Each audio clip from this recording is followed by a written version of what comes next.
Bonjour à tous, mon nom est François Letarte, bienvenue sur ma chaîne JDR D30, une chaîne consacrée aux jeux de rôle sur table avec une vie de rôliste. Bilan jeu de rôle jeunesse, Fadette, mardi midi. Écoute, belle twist. J'ai réussi à rembarquer les joueurs sur une track, une nouvelle mission, une nouvelle raison d'être. Seulement avec un petit événement. On se rappelle qu'ils sont réfugiés dans une montagne qui a été assiégée récemment d'une bataille qu'ils ont gagnée quand même assez haut la main. Les personnages ont en leur possession un indice important. Il y a un magicien qu'ils ont sauvé dans le passé, mais qui est revenu du côté des méchants, qui s'est retrouvé dans les cavernes à l'intérieur de leur montagne, dans lesquelles il y a une espèce de donjon voué au dieu du silence. Narrativement, il y a ça quelques games, Minotaur du groupe, lui, il a des armes à poudre. Il a tiré sur le magicien, puis il a fait comme arracher des pages d'un livre qu'il était en train de consulter pendant qu'il se préparait à la bataille. J'ai décidé que ces pages-là sont tombées par terre et ils les ont retrouvées. Ces pages-là contiennent quelque chose d'important, c'est-à-dire, ça explique qu'il y a une clé qui mène à un artefact et la clé, elle est où? Ça veut dire qu'Oxymai est parti avec son livre, avec des pages arrachées, à la recherche de l'artefact, mais il ne sait pas où la clé parce qu'il n'y a pas les pages. Fait que là, les personnages, ils étaient sur le point de peut-être, on va-tu explorer le donjon ou non, mais là, ils filaient pour une nuit de repos. Ce qu'ils ont fait, ça leur permet de reprendre leur point de magie, des points de vie, tout ça. Fait que ça a été quand même bénéfique. Moi, pendant ce temps-là, j'ai fait bouger l'horloge de l'adversité. Oxymai recherche l'artefact, mais surtout la clé.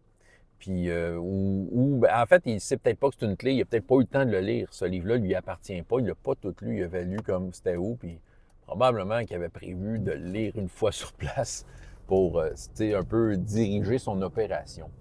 Ce qu'il cherche, c'est un artefact dans lequel tu as toutes les réponses si tu lui réponds, si tu lui poses de façon silencieuse. OK? On s'entend que si même, là, mes joueurs ne regardent pas mes vidéos, fait que je peux me laisser aller dans les spoils. Oxymai n'est pas vraiment Oxymai, c'est la reine Girta qui a utilisé le corps d'Oxymai. Pour ceux qui ont suivi l'année passée, c'est Oxymai, c'est un clone, en fait. C'est un clone d'un magicien puissant. Puis c'est ça. Puis dans le fond, c'est le dernier clone. Mais le dernier clone était un peu légume dans le sens qu'il ne se souvenait pas de tout. Mais là, soudainement, il y a plein d'affaires. Il y a même un des joueurs, c'est ça, je vais y arriver, là, qui a posé la question. C'est ça qui arrive.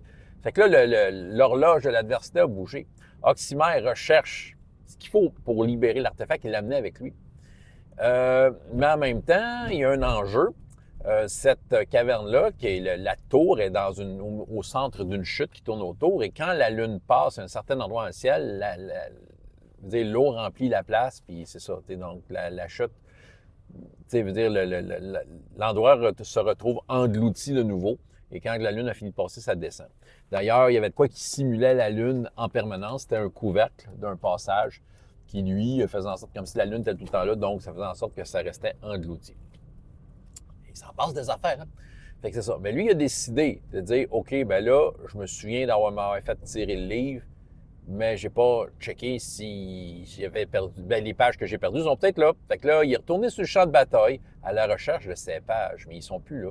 Fait que là, j'ai fait une scène, comme de quoi qu'après leur nuit de sommeil, une sentinelle vient de leur dire, hey, il y a quelqu'un qui est sur le champ de bataille, cherche quelque chose, puis comme de fait, c'est Oxymai. Il l'observait de loin, fait qu'ils ont commencé à négocier avec. Ils ont voulu négocier. Là, c'était des scènes de roleplay intenses. Ils savaient que tu face à un magicien étrange, justement.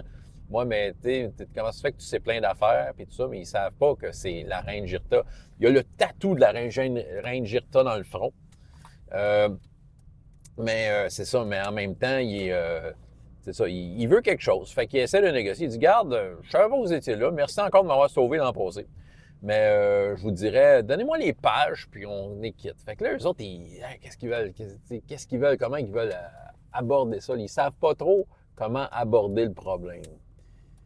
Fait que là, à un moment donné, il commençait à être plus menaçant. Le Drakeid, le prêt à part, c'est un magicien, commençait à être plus direct avec lui. Il dit, hey, là, tu nous donnes ça, sinon. Tu sais, ça commençait à être la menace. Fait qu'à un moment donné, Oxymai s'est senti en danger. Il a levé son bâton pour se téléporter. Initiative. Ils ont gagné l'initiative. Le Drakeid a décidé, j'y prends le bras pour le suivre, puis il s'est téléporté avec. Les autres ont voulu faire des moves sur lui. Ça n'a pas fonctionné. Mais là, le loup du du kobold, il y a un loup. Il a comme réussi à pister un peu le chemin, puis voilà, ça va les mener là. Fait que là, on est sur une nouvelle ouverture. Le Drakéide se retrouve dans la fameuse tour au milieu de la chute face à un Oxymai. Puis là, il veut le tenir encore, mais il fait des sorts. Ça lui coûte des points de magie pour pouvoir lancer des sorts de cette façon-là. En tout cas, bref, il va y avoir du calcul. Clairement, Oxymai est vraiment plus fort que lui. Il va manger toute une volée. Puis en plus, il y a un petit atout parce que c'est la reine Girta. Puis la reine Girta a quand même une certaine emprise sur les morts vivants. Il y a comme un pouvoir en extra, comme de quoi que les morts vivants lui obéissent au doigt et à l'œil. En plus de toutes les caractéristiques, là, j'ai trouvé dans le compagnon, mettons, le template d'un magicien NC14. Là, je l'ai mis. J'ai décidé que je le craquais, là, le fameux Oxymai. Un bon plan va toujours rester un bon plan, mais clairement, les joueurs vont se faire, vont se faire un peu craquer le dos. Peut-être descendre la puissance du Oxymai en question, mais c'est ça. Fait que bref, là, il était super motivé. Là, OK, il se passe de quoi, c'est dangereux. On a toute notre magie, tous nos points. Fait que là, est-ce qu'il va se passer? Je sais que le Drakéide, il pense qu'il a l'affaire, mais le fameux Oxymai, il est quelque chose. Il sait ce qu'il veut. Puis on va voir comment. Ça va être un duel de magiciens quand même intéressant le temps que les autres arrivent. Et les autres, leur seul moyen d'aller là, c'est soit de prendre les tunnels un peu incertains qu'ils ont empruntés au début de l'année, ou de prendre une chaloupe et se lancer dans la chute en trouvant une façon de ne pas planter dans le fond. Ah, ça va être magique. François Letard, JDR des 30, et jusqu'à la prochaine fois. Ayez autant de plaisir dans la vie que dans les jeux. Au revoir.